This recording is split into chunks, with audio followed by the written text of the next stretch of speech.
Hey guys, Roxbox90 here again with, I know it's only been a day, but I'm back with another just update about the blue-white tempo deck I'm working on. Okay, so basically what I've done here, I'll just point out, I've changed a couple things. Alright, I played over the last 24 hours, I played against a Tempered Steel build that's pretty good, I think, and a Werewolf deck, so not very much. But both of them are very quick decks. The Werewolf has a lot of ramp and burn, as well as, of course, big creatures. And Tempered Steel is like any other Tempered Steel. It moves quickly and gets powerful cards going very fast. So this deck struggled a bit. So I was constantly editing while we were playing, and so a couple of things caught my eye. I just wanted to point out. I've received all your comments. I'm still thinking about working them, but let me just point out what I've done so far, just for another update, and I'll let you know my thoughts maybe about a couple of the comments. So first off, I'm just going to mention one of the comments said, I'm running two archetypes at once, and so I should just play traditional Delver. I don't want to play traditional Delver.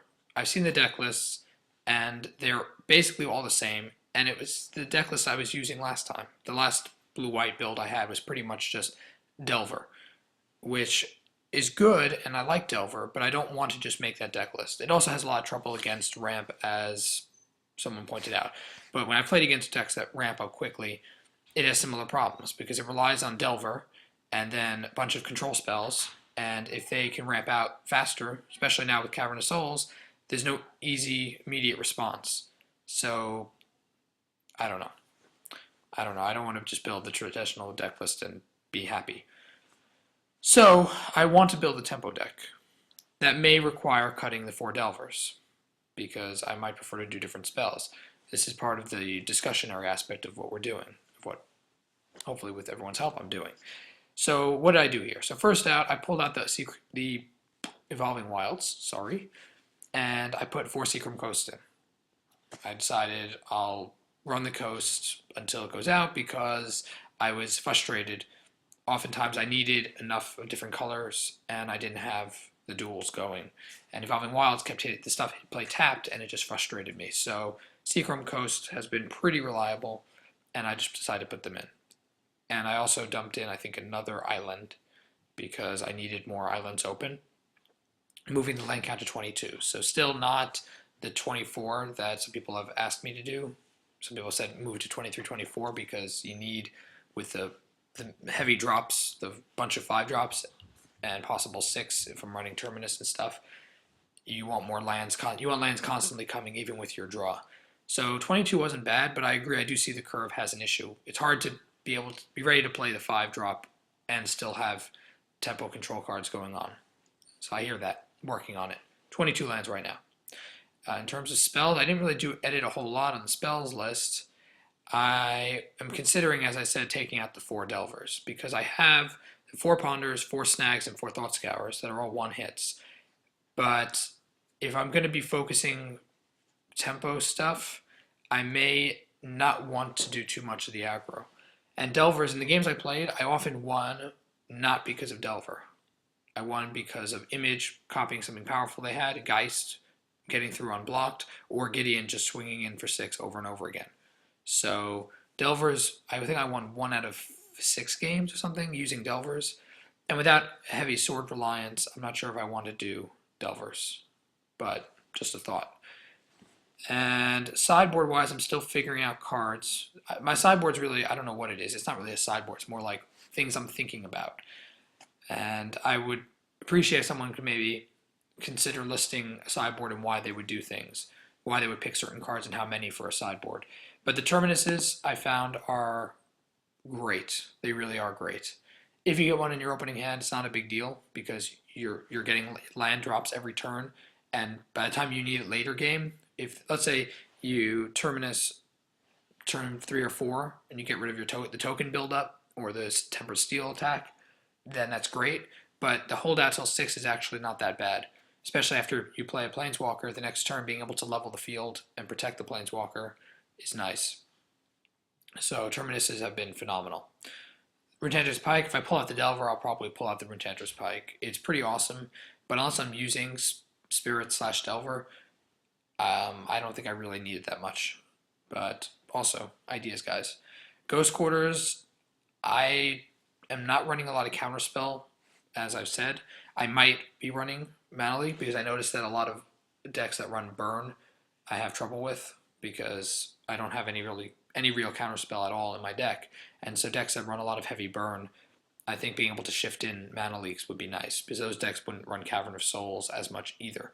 So I think that Mana Leaks could be a nice sideboard card. Even if I only have to run 2 or 3, it's an idea. But Ghost Quarter, I don't really know if I need yet or not.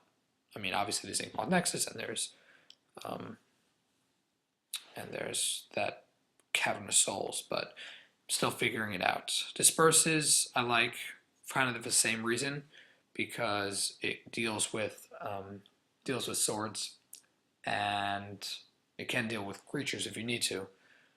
But of course, Vapor Snag is the better creature removal, but Disperses can be good. So I'm thinking about those. Dungeon Geist, kind of the same thing. As I'm trying to fix my curve a little bit, so I don't know if by turn 4 I prefer to be flashing back cards and holding the mana open for flashback rather than dropping him. Also, he's not really getting bigger. I'm not doing soul bond stuff with him, so I'm not sure, but he's a pretty powerful card.